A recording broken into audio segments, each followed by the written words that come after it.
मकाम इब्राहिम ये एक मुक़द्दस पत्थर है जो काबे मुअज़्ज़मा से चंद गज़ की दूरी पर रखा हुआ है। ये वही पत्थर है कि जब हज़रत इब्राहिम काबे मुकर्रमा की तामीर फरमा रहे थे तो जब दीवारें सर से ऊंची हो गईं तो इसी पत्थर पर खड़े होकर आपने काबे मुअज़्ज़मा की दीवारों को मुकम्मल फरमाया। ये आपका मोजिज़ा था कि ये पत्थर मोम की तरह नरम हो गया और आपके दोनों मुक़द्दस कदमों का इस पत्थर पर बहुत गहरा निशान पड़ गया। आपके कदमों के मुबारक निशान की बदौलत इस मुबारक पत्थर की फजीलत व अज़मत में इस तरह 4 चांद लग गए कि खुदावंदे कुद्दूस ने अपनी किताब मुक़द्दस कुरान मजीद में 2 जगह इसकी अज़मत का खुतबा इरशाद फरमाया। एक जगह तो ये इरशाद फरमाया कि फ़िया आयतुन बय्यिनातुन मकाम इब्राहिम, पढ़ो अली इमरान 97। तर्जुमाए कंजुल ईमान,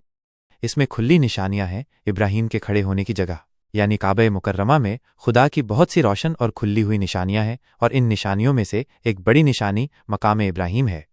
और दूसरी जगह इस पत्थर की अज़मत का ऐलान करते हुए ये फरमाया कि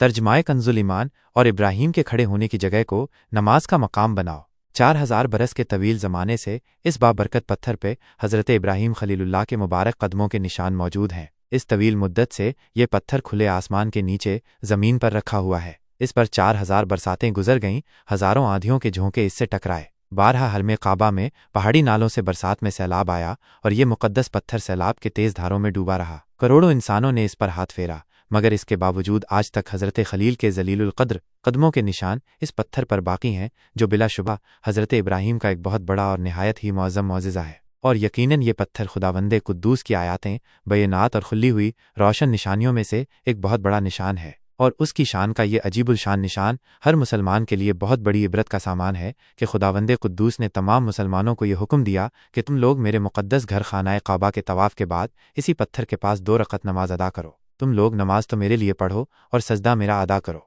लेकिन मुझे ये मुक़द्दस है कि सजदों के वक्त तुम्हारी पेशानियाँ उस मुक़द्दस पत्थर पर वापस ज़मीन पर लगें जिस पत्थर पर मेरे खलील जलील हज़रत इब्राहिम के कदमों के निशान बना हुआ है। दरसे हिदायत मुसलमानों, मकाम इब्राहिम की अज़मत से ये सबक मिलता है कि जिस जगह अल्लाह के मुक़द्दस बंदों का कोई निशान मौजूद हो वो जगह अल्लाह ताला के नज़दीक बहुत ज़्यादा इज़्ज़त व अज़मत वाली है और उस जगह खुदा की इबादत खुदा के नज़दीक बहुत ही बेहतर और महबूब तर है। अब गौर करो कि मकाम इब्राहिम जब हज़रत खलीलुल्लाह के कदमों के निशान की वजह से इतना मुअज़्ज़म व मुकर्रम हो गया तो खुदा के महबूबे अकरम और हबीबे मुअज़्ज़म की कब्र एनवर की अज़मत व बुज़ुर्गी और इस तकद्दुस व शरफ का क्या आलम होगा, जहाँ खुदा का सिर्फ निशान ही नहीं बल्कि खुदा के महबूबे अकरम का पूरा जिस्मे अनवर मौजूद है और इस ज़मीन का ज़र्रा ज़र्रा अनवारे नबुव्वत की तजल्लियों से रश्के आफ़ताब व गैरते माहताब बना हुआ है। मुसलमानों, काश कुरान मजीद की यह आयतें लोगों की आंखों में